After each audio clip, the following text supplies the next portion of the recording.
Hello everyone, আসসালামু আলাইকুম। আজকে আমি আপনাদের সাথে সবচেয়ে সেরা স্বাদের টকঝাল মিষ্টি কাঁচা বড়ইয়ের আচার তৈরি করে দেখাবো।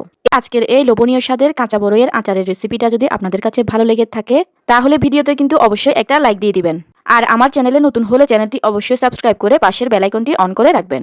এবার তাহলে আচারটা বানানো শুরু করা যাক। তো কাঁচা বড়ইয়ের আচার তৈরি করার জন্য আমি এখানে নিয়েছি প্রায় হাফ কেজি পরিমাণ কাঁচা বড়ই। এই কাঁচা বড়ইগুলোকে আমি আগেই ভালোভাবে পানির সাহায্যে ধুয়ে পরিষ্কার করে নিয়ে তারপর বড়ইয়ের গায়ে লেগে থাকা পানিগুলোকে একটা কাপড়ের সাহায্যে ভালোভাবে মুছে নিয়েছি। এরপর সবগুলো বড়ইয়ের বোটা আমি ফেলে দিয়েছি। খেয়াল রাখবেন বড়ইয়ের গায়ে যেন কোনো প্রকার পানি লেগে না থাকে, কারণ পানি লেগে থাকলে কিন্তু আচার দীর্ঘদিন ভালো থাকবে না। এবারে আমি আচারে দেওয়ার জন্য একটা স্পেশাল মশলা তৈরি করে নিব। এর জন্য চুলায় একটা প্যান একেবারে লো হিটে বসিয়ে দিয়ে এরপর এই প্যানের মধ্যে দিয়ে দিলাম 6 থেকে 7টির মতো শুকনো মরিচ। এখন মরিচটাকে আমি আগে একটু টেলে নিব।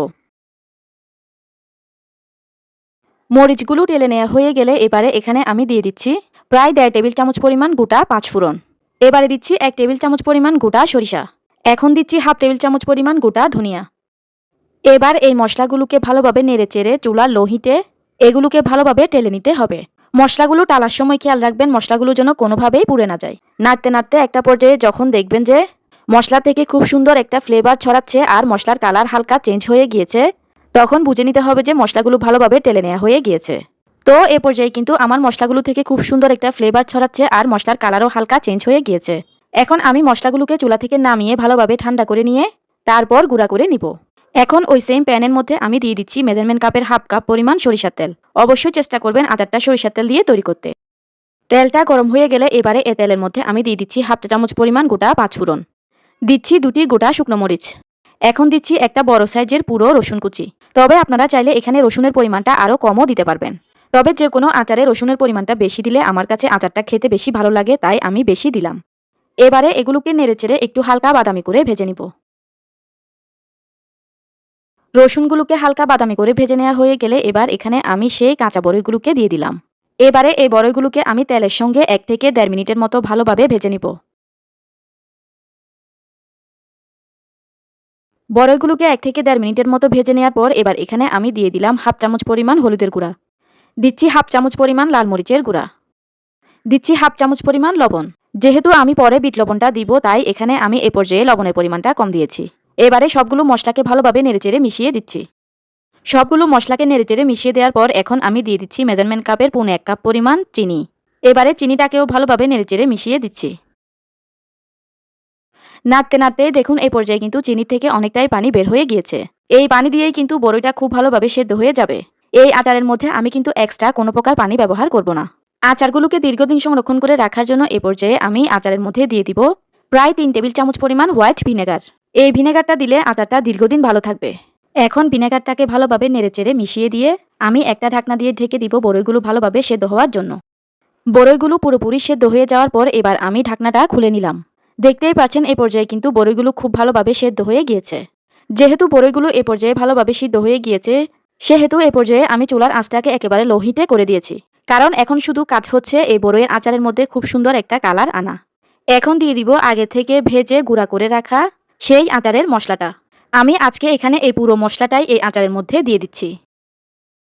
এবারে ভালোভাবে নেড়েচেড়ে মশলাটাকে আচারের মধ্যে ভালোভাবে মিশিয়ে দিচ্ছি। মূলত এই মশলাটা দেওয়ার পরে কিন্তু এই আচারের মধ্যে কালারটা আসে। মশলাটাকে ভালোভাবে নেড়েচেড়ে মিশিয়ে দেওয়ার পর এবার আমি আবারও ঢাকনা দিয়ে ঢেকে দিলাম। এ পর্যায়ে কিন্তু চুলার আঁচটাকে অবশ্যই লো হিটে করে দিতে হবে, তা না হলে কিন্তু এই আচারটা প্যানের তলায় লেগে যাবে। আর কিছুক্ষণ পর পর এভাবে ঢাকনাটা খুলে নিয়ে আচারটাকে নেড়েচেড়ে দিতে হবে। এ পর্যায়ে কিন্তু আচারটা অনেকটাই আঠালো হয়ে গিয়েছে। আচারটার মধ্যে পারফেক্ট সুন্দর একটা কালার আসার জন্য আচারটাকে যত বেশিক্ষণ সময় পর্যন্ত চুলার লো আঁচে রাখা যাবে আচারের কালারটা ঠিক ততই গাঢ় হবে। আপনারা আচারটা তৈরি করার জন্য যখন বুঝবেন যে আচারের মধ্যে আপনাদের পছন্দ অনুযায়ী কালার চলে এসেছে, ঠিক তখনই আচারটাকে চুলা থেকে নামিয়ে নেবেন। আর যতক্ষণ পর্যন্ত পারফেক্ট কালার আসবে না ততক্ষণ পর্যন্ত চুলায় আচারটাকে লো হিটে রাখবেন। আর কিছুক্ষণ পরপর এভাবে আচারটাকে নেড়েচেড়ে দিবেন। আর আচারটাকে কিন্তু অবশ্যই ননস্টিক প্যানে তৈরি করার চেষ্টা করবেন। এতে করে কিন্তু আচারটা প্যানের তলায় দ্রুত লেগে যাবে না। আমি আজকের এই ভিডিওর মধ্যে আচারটার মধ্যে পারফেক্ট কালার আনার সবগুলো টিপস আপনাদেরকে বলে দিলাম। আশা রাখছি এই টিপসগুলো আপনাদের উপকারে আসবে। আমি প্রায় অনেকক্ষণ সময় পর্যন্ত আচারটাকে চুলা লো আঁচে রাখার পর দেখতেই পাচ্ছেন এ পর্যায়ে কিন্তু আমার আচারের মধ্যে খুব সুন্দর একটা গাঢ় কালার চলে এসেছে। এখন কিন্তু আমার আচারটা একেবারে পারফেক্টভাবে তৈরি হয়ে গিয়েছে। আচারটাকে চুলা থেকে নামানোর আগে আমি দিয়ে দিব প্রায় 1 চা চামচ পরিমাণ বিট লবণ। এই বিট লবণটা অপশনাল, আপনারা চাইলে এটা নাও দিতে পারবেন। তবে বিট লবণ দিতে পারলে আচারের স্বাদটা অনেকটাই বেড়ে যায়। এখন আমি বিট লবণটাকে আচারের সঙ্গে ভালোভাবে নেড়েচেড়ে মিশিয়ে দিচ্ছি। এই পর্যায়ে কিন্তু আপনারা দেখতেই পাচ্ছেন আচারটা কিন্তু প্যানের তলা ছেড়ে উঠে আসছে। অর্থাৎ আচারটা কিন্তু এখন পারফেক্টভাবে তৈরি। এখন আমি আচারটাকে চুলা থেকে নামিয়ে আপনাদেরকে দেখিয়ে দিচ্ছি। তো ভিউয়ার্স, কত সহজেই কিন্তু ঝটপট তৈরি করে ফেললাম পারফেক্ট টক ঝাল মিষ্টি কাঁচা বড়ইয়ের আচার। এই আচারটা খেতে কি পরিমাণ লোভনীয় স্বাদের হয় সেটা আপনারা একবার না বানালে বুঝবেন না। যাকে খাওয়াবেন সে শুধু রেসিপি জানতে চাইবে। তাই আমি তো বলবো বড়ইয়ের সিজন শেষ হয়ে যাওয়ার আগেই এই আচারটা আপনারা বানিয়ে সারা বছরের জন্য সংরক্ষণ করে রেখে দিন। কাঁচা বড়ই দিয়ে যে এত মজাদার একটা মাসালা আচার তৈরি করা যায় তা কিন্তু অনেকেই জানে না। কাঁচা বড়ইয়ের টক ঝাল মিষ্টি মাসালা আচার বা কাঁচা বড়ইয়ের টক ঝাল মিষ্টি গুল্লা আচারও বলতে পারেন। কাঁচা বড়ইয়ের এই মাসালা আচার বা গুল্লা আচারটা এত বেশি লোভনীয় যে কারো জিভে পানি আসতে বাধ্য। আচারটা যে একবার দেখবে সে কিন্তু আপনার পিছুই ছাড়বে না। আমি তো বলবো বড়ইয়ের সিজন শেষ হয়ে যাওয়ার আগেই আপনারা আচারটিকে বানিয়ে সারা বছরের জন্য সংরক্ষণ করে রেখে দিন। তবে চলুন এবার তাহলে আর কথা না বাড়িয়ে আচারটা বানানো শুরু করি। আচারটা তৈরি করার জন্য এখানে আমি নিয়েছি 1 কেজি পরিমাণ কাঁচা পাকা বড়ই। বড়ইগুলোকে আমি অফ ক্যামেরায় ভালোভাবে পানির সাহায্যে ধুয়ে নিয়ে তারপর বড়ইয়ের বোটাগুলোকে ফেলে দিয়েছি। এখন আচারের মধ্যে দেওয়ার জন্য একটা স্পেশাল মশলা তৈরি করে নিব। সেজন্য চুলায় একটা প্যান লো হিটে বসিয়ে দিয়েছি। এবারে এই প্যানের মধ্যে দিয়ে দিচ্ছি 2 টেবিল চামচ পরিমাণ পাঁচফোড়ন, দিয়ে দিব 2 টেবিল চামচ পরিমাণ গোটা সরিষা, আর দিয়ে দিলাম 6 থেকে 7টার মতো গোটা শুকনো মরিচ। এখন এই সবগুলো মশলাকে আমি চুলা লো আঁচে ভেজে নিব। যখন মশলাগুলোর কালার এরকম হালকা একটু চেঞ্জ হয়ে যাবে আর মশলাগুলোর থেকে খুব সুন্দর একটা ফ্লেভার ছড়াবে, তখন বুঝে নিতে হবে যে মশলাগুলো ভেজে নেওয়া হয়ে গিয়েছে। আমার এগুলো ভেজে নেওয়া হয়ে গিয়েছে। এবার আমি এগুলোকে চুলা থেকে নামিয়ে ভালোভাবে ঠান্ডা করে নিয়ে তারপর ব্লেন্ডারের সাহায্যে গুঁড়ো করে নিব।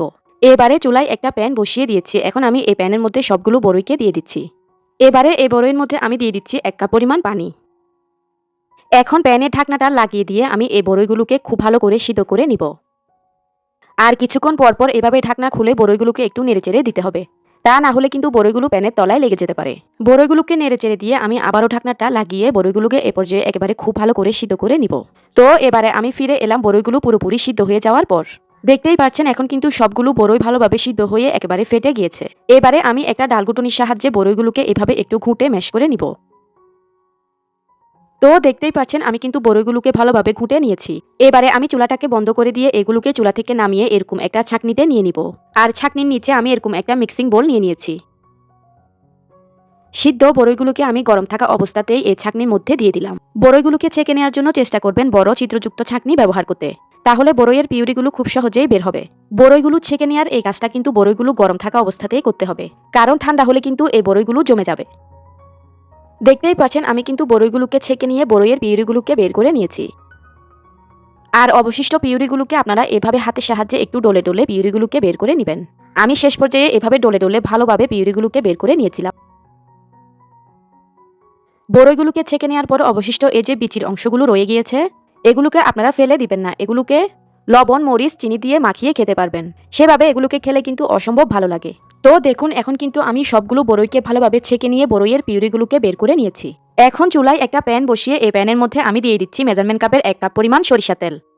তেলটা গরম হয়ে এলে দিয়ে দিব 1/2 চা চামচ পরিমাণ পাঁচফোড়ন। এবারে দিয়ে দিব একটা তেজপাতা আর 1 টুকরা দারুচিনি। এবারে এগুলোকে 1 মিনিটের মতো একটু ভেজে নিব। এগুলোকে 1 মিনিটের মতো ভেজে নেওয়ার পর এবারে আমি দিয়ে দিব ছেঁকে রাখা বড়ইয়ের পিউরিগুলো।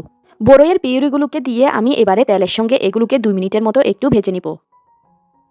এগুলোকে 2 মিনিটের মতো ভেজে নেওয়ার পর এখন দিয়ে দিব 1/2 চা চামচ পরিমাণ হলুদের গুঁড়া, দিয়ে দিব 1 চা চামচ পরিমাণ মরিচের গুঁড়া, দিয়ে দিব 1 চা চামচ পরিমাণ লবণ। আগে থেকে যে মশলাটা গুঁড়ো করে রেখেছিলাম সেখান থেকে আমি অর্ধেকটা পরিমাণ মশলা এ পর্যায়ে দিয়ে দিচ্ছি। আর বাকি অর্ধেকটা পরিমাণ মশলা আমি আচার হওয়ার শেষের দিকে ব্যবহার করব।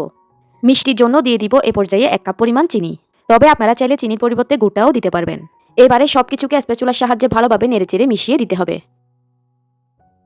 সবকিছুকে ভালোভাবে নেড়েচেড়ে মিশিয়ে দেওয়া হয়ে গেলে এখন আমি এগুলোকে এরকম ঢাকনা খোলা অবস্থায় চুলার আঁচটাকে মিডিয়াম হিটে রেখে জাল করতে থাকবো। এই আচারটা তৈরি করার সময় চুলার আঁচটাকে কিন্তু কোনোভাবে বাড়িয়ে দিয়ে আচারটাকে তৈরি করা যাবে না, কারণ আচারটা যদি একবার প্যানের তলায় লেগে যায় তাহলে কিন্তু আচারের স্বাদ পুরোই নষ্ট হয়ে যাবে। আচারটাকে এভাবে করে কিছুক্ষণ জাল করার পর দেখতেই পাচ্ছেন এই পর্যায়ে কিন্তু আচারটার কালার আস্তে আস্তে চেঞ্জ হচ্ছে।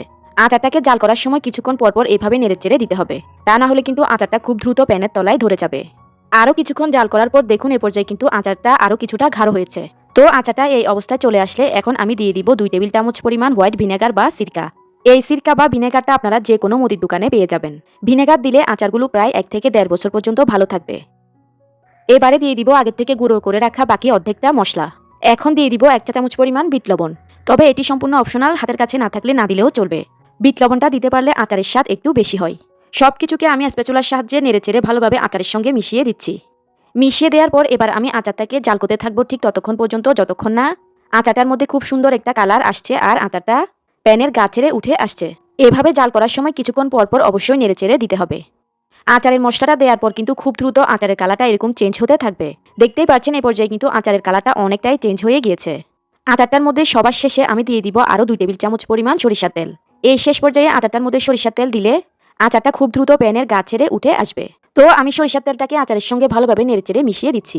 সরিষার তেল দেওয়ার পর আর 2 থেকে 3 মিনিটের মতো আচারটাকে চুলায় জাল করার পর দেখা যাবে যে আচারটা খুব সুন্দরভাবে প্যানের গা ছেড়ে উঠে আসছে। আরও 3 মিনিট মিডিয়াম আছে আচারটাকে জাল করার পর এ পর্যায়ে দেখতেই পাচ্ছেন যে আচারটা প্যানের গা ছেড়ে উঠে আসছে। এই লেভেলে চলে আসলে বুঝে নিতে হবে যে আচারটা তৈরি হয়ে গিয়েছে। আর এ পর্যায়ে কিন্তু আচারটাকে একেবারে শুকিয়ে ঘন করে নিতে হবে। তো আমার আচারটা তৈরি হয়ে গিয়েছে। এবার আমি এই আচারটাকে চুলা থেকে নামিয়ে খুব ভালো করে ঠান্ডা করে নিব। আচারটাকে খুব ভালো করে ঠান্ডা করে নিতে হবে, তা না হলে কিন্তু আচারটাকে গুল্লা আচার তৈরি করা যাবে না। তো এখন কিন্তু আমি আচারটাকে ফ্যানের নিচে রেখে খুব ভালো করে ঠান্ডা করে নিয়েছি। এবারে এখান থেকে আমি একটা চামচের সাহায্যে অল্প পরিমাণে আচার নিয়ে হাতের সাহায্যে এভাবে ঘুরিয়ে আচারটাকে গোল বল তৈরি করে নিব। দেখতেই পাচ্ছেন এখন কিন্তু আমি আচারের একটা গুল্লা তৈরি করে নিয়েছি। তো একইভাবে আমি বাকি সবগুলো আচার দিয়ে এভাবে গুল্লা তৈরি করে নিব। এখন কিন্তু দেখতেই পাচ্ছেন আমি সবগুলো আচার দিয়ে এভাবে গুল্লা তৈরি করে নিয়েছি। আচারগুলোর কালার কতটা সুন্দর এসেছে আপনারা দেখে নিশ্চয়ই বুঝতেই পারছেন। আপনারা চাইলে আচারটাকে এভাবেই রেখে দিতে পারেন। এভাবেও কিন্তু আচারটা অনেক বেশি লোভনীয় হয়েছে। তবে আমি এই আচারটাকে আরও বেশি লোভনীয়, টেস্টি, আকর্ষণীয় করার জন্য এখানে আমি আরও একটু কাজ করব। তো সেজন্য একটা বাটিতে আমি নিয়ে নিচ্ছি 1/4 কাপ পরিমাণ চিনি। এবারে এই চিনির মধ্যে দিয়ে দিচ্ছি 2 টেবিল চামচ পরিমাণ চিলি ফ্লেক্স। আমি শুকনো মরিচকে একটা শুকনো খোলায় তেলে নিয়ে এভাবে ব্লেন্ডারের সাহায্যে আধা ভাঙা করে গুঁড়ো করে নিয়েছি। দিয়ে দিচ্ছি 1 টেবিল চামচ পরিমাণ আগে থেকে গুঁড়ো করে রাখা সেই আচারের মশলাটা। দিয়ে দিচ্ছি 1 চা চামচ পরিমাণ বিট লবণ। এবারে এই সব কিছুকে খুব ভালো করে চামচের সাহায্যে মিশিয়ে দিচ্ছি। মিশিয়ে নেওয়া হয়ে গেলে এবারে আমি গুল্লা আচারগুলোকে একটি একটি করে নিয়ে এই চিনির মিশ্রণের মধ্যে ভালোভাবে গড়িয়ে নিব। চিনির মিশ্রণের মধ্যে এখন খুব ভালো করে আচারটাকে কোট করে নিতে হবে। আমি ভালোভাবে কোট করে নিয়েছি। এখন দেখতেই পাচ্ছেন আচারের লুকটাই কিন্তু চেঞ্জ হয়ে গিয়েছে। আমি বড়ইয়ের সবগুলো গুল্লা আচারকে এভাবে চিনির মিশ্রণের মধ্যে কোট করে নিচ্ছি। এই আচারটাকে এভাবে চিনি আর মশলার মিশ্রণের মধ্যে কোট করে নেওয়ার কারণেই কিন্তু এই আচারটার নাম হয়েছে কাঁচা বড়ইয়ের টকঝাল মিষ্টি মাসালা আচার। এটা কোনো সাধারণ আচার না, এটা হলো ম্যাজিক আচার। কারণ যখনই আপনি এই আচারটা খাওয়া শুরু করবেন আপনি শুধু খেতেই থাকবেন। বিশ্বাস করুন ভিউয়ার্স, এই আচারটা এত বেশি ইউনিক আর এত বেশি মজা হয়েছিল যা মুখে বলে শেষ করা যাবে না। তৈরি করে ফেললাম খুবই সহজে কাঁচা বড়ইয়ের টকঝাল মিষ্টি মাসালা আচার। কাঁচা বড়ইয়ের এই মাসালা আচার বা গুল্লা আচারকে যদি আপনারা সংরক্ষণ করতে চান তাহলে এ পর্যায়ে আচারগুলোকে একটা শুকনো কাঁচের বয়ামে ভরে রেখে দিবেন। তাহলে আচারগুলোকে 1 থেকে 1.5 বছর পর্যন্ত সংরক্ষণ করে রেখে খেতে পারবেন। তো বরাবরের মতোই আমি আশা করছি আমার আজকের এই ইউনিক কাঁচা বড়ই দিয়ে তৈরি মাসালা আচারের রেসিপিটা আপনাদের সবার কাছে বেশ ভালো লেগেছে। ভালো লেগে থাকলে কিন্তু ভিডিওতে অবশ্যই লাইক দিয়ে ভিডিওটি আপনাদের ফ্রেন্ডস এন্ড ফ্যামিলির মাঝে বেশি বেশি শেয়ার করে দিবেন। সবাই অনেক বেশি ভালো থাকবেন। এতক্ষণ সঙ্গে থাকার জন্য সবাইকে অসংখ্য ধন্যবাদ জানিয়ে আমি তাহলে আজকে এখানেই বিদায় নিয়ে নিচ্ছি। আল্লাহ হাফেজ।